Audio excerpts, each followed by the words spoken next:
అందరికీ నమస్కారం. Welcome to my channel. ఈరోజు అమలక ఏకాదశి వ్రత కథను గురించి తెలుసుకునే ముందు మా ఛానల్ను సబ్స్క్రైబ్ చేసుకోండి. ఈ ఏకాదశిని ఒక వ్రతంలాగా భావించి అన్ని నియమాలతో వ్రతం చేసి పాపాలను పోగొట్టుకొని మోక్షం పొందవచ్చు. ఉపవాసం ఆధ్యాత్మికంగా మనసుకి ప్రశాంతతని ఇవ్వటమే కాదు, శారీరకంగా కూడా ఆరోగ్యానికి మేలు చేస్తుంది. 15 రోజులకొకసారి ఒక రోజు మొత్తం ఏమీ తినకుండా ఉండడం వల్ల కడుపుకు విశ్రాంతి లభించి ఆరోగ్యం దెబ్బతినకుండా ఉంటుంది. సంవత్సరంలో మొత్తం 24 ఏకాదశులు వస్తాయి. ఒక్కొక్క ఏకాదశికి ఒక్కో ప్రత్యేకత ఉంటుంది. ఫాల్గుణ మాసంలో హోలీ పండుగకు ముందు వచ్చే ఏకాదశిని అమలక ఏకాదశి లేదా అమలకి ఏకాదశి అంటారు. ఈరోజు ఉసిరి చెట్టుకి విశేష పూజలు చేస్తారు. విష్ణుమూర్తి ఈరోజు ఉసిరి చెట్టులో కొలువుతీరి ఉంటాడని పురాణాలు చెబుతున్నాయి. అంతేకాదు లక్ష్మీదేవి, కుబేరుడు ఈ ఏకాదశి రోజున ఉసిరి చెట్టుకు సమీపంలో నివాసం ఉంటారని ప్రతీతి. ఈ ఏకాదశికి సంబంధించిన కథ. చిత్రసేనుడు అనే రాజు, ఆ రాజ్యంలోని ప్రజలు క్రమం తప్పకుండా అమలక ఏకాదశి వ్రతాన్ని ఆచరిస్తూ ఉండేవారట. ఒకసారి వేట కోసం అడవికి వెళ్ళిన చిత్రసేన మహారాజు దారి తప్పి రాక్షసుల చేతుల్లో చిక్కుకుంటాడు. వాళ్ళు అతనిని బంధించి తమ స్థావరానికి తీసుకొని వెళ్తారు. స్పృహ తప్పి పడిపోయిన చిత్రసేనుడి దేహంలో నుండి ఒక కాంతిపుంజం బయటకు వచ్చి ఆ రాక్షసులను హతమారుస్తుంది. కొద్దిసేపటి తర్వాత స్పృహలోకి వచ్చిన చిత్రసేనుడు ఉన్న రాక్షసులను చూసి ఆశ్చర్యపోతాడు. నువ్వు చేసిన అమలకి ఏకాదశి వ్రతం వల్ల నువ్వు సురక్షితంగా రక్షించబడ్డావు అని ఆకాశవాణి పలుకుతుంది.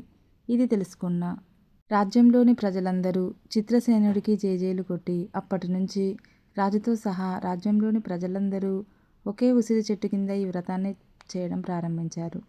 ఈ ఏకాదశి రోజున భక్తి శ్రద్ధలతో ఉసిరి చెట్టుని పూజించిన వారికి సకల సంపదలు కలిగి దేహాన్ని విడిచాక మోక్షం లభిస్తుందని ప్రగాఢ నమ్మకం. ఉసిరితో చేసిన వంటకాలు తిన్నా, ఉసిరిని దక్షిణతో కలిపి బ్రాహ్మణులకు దానం ఇచ్చిన విశేష ఫలితాలు లభిస్తాయి. అమలక ఏకాదశి వ్రతాన్ని చేసేవారు ఈరోజు ఉపవాసం చేసి లక్ష్మీనారాయణుల స్వరూపమైన ఉసిరి చెట్టును పసుపు కుంకుమలతో ధూపదీపాలతో పూజించడం సంప్రదాయం.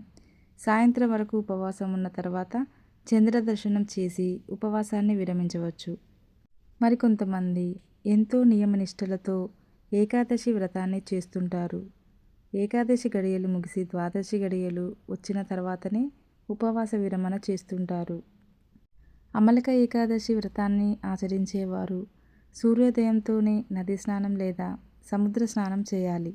వీలు కాకుంటే స్నానం చేసే నీటిలోకి పుణ్య నదులను ఆవాహనం చేసుకొని స్నానం చేయాలి.